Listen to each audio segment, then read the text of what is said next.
এই গল্পটা পাঠিয়েছে রংপুর থেকে জুথি নামের একজন। সালটা 2017, সন্ধ্যা 7:46। কাল আমার টেস্ট পরীক্ষা শুরু, এসএসসি দিব, পরীক্ষার প্রিপারেশন নিচ্ছিলাম। হঠাৎ একটা অচেনা নাম্বার থেকে মেসেজ আসলো, হাই হাউ আর ইউ। আমি তখন ফোন এতটা ধরতাম না, কারণ টেস্ট পরীক্ষা ছিল আর আমার জীবনে এটাই প্রথম ফোন ছিল, তাই এত কিছু বুঝতামও না। তো ওদিন আর মেসেজটা নিয়ে এতটা প্যারা নেইনি। পরীক্ষা দিয়ে এসে দেখি আবার মেসেজ, রিপ্লাই দিচ্ছ না যে। তারপর তার সাথে আমার কথা শুরু হয়। আস্তে আস্তে আমাদের কথাটা একটু বেশি বলা হতো, কিন্তু পড়ার সময় আমি একটু ফাঁকিবাজিও করতাম না, কারণ পড়া এক সাইডে, বাকি সব অন্য সাইডে। আমার আম্মু ছিল গ্র্যাজুয়েশনে প্রথম ডিভিশন পাওয়া স্টুডেন্ট, বাবা সরকারি জব করত, তাই পড়াশোনা নিয়ে খামখেয়ালি মা বাবার কারোরই পছন্দ না, এমনকি আমারও না। বলতে গেলে একটু কড়াই ছিল আমার মা বাবা। যাকে সব কথা আসল কথাই আসে। দেখতে দেখতে আমার বোর্ড পরীক্ষা চলে এসেছে। তার সাথে আমার তখন একটা সম্পর্ক হয়। সে একদিন হঠাৎ করে আবদার করে তার সাথে দেখা করতে হবে, সে ঢাকায় আসবে। বললাম আমার পরীক্ষা আর মাত্র 3টা আছে, শেষ করে নেই, তারপরে এসেও সারাদিন ঘুরবো। ও বলে না, পরীক্ষা দিতে হবে না, আমরা ঘুরবো। তাকে আমি অনেক ভালোবাসতাম, সেও বাসত। সে ছিল মাদ্রাসার স্টুডেন্ট, মানে পড়াশোনা শেষ মাদ্রাসার। আমার থেকে 4 বছরের বড় ছিল। তখন আমার বয়স 17 বছর ছিল। যাক, এই নিয়ে অনেক কথা হয় তার সাথে। এসব নিয়ে আস্তে আস্তে আমার পরীক্ষা শেষ হয়।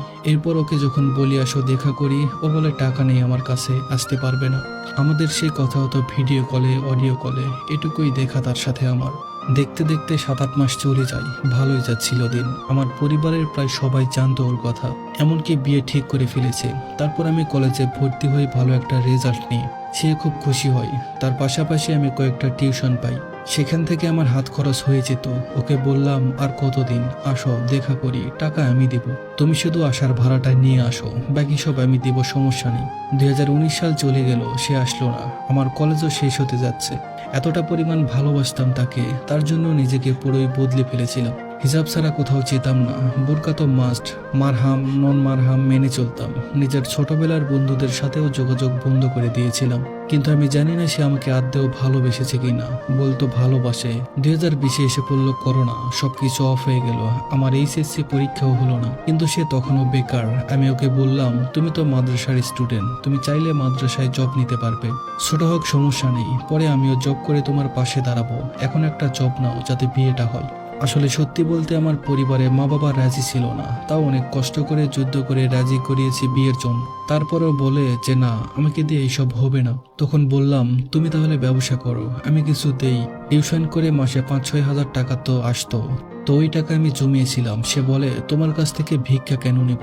তখন বললাম, এইটা কেমন কথা, আমি চাই তুমি সফল হও, আমাদের বিয়েটা যাতে হয়। শ্রোতারা, আমাদের আসন্ন পর্বে আপনাদের সবাইকে জানাই আন্তরিক আমন্ত্রণ।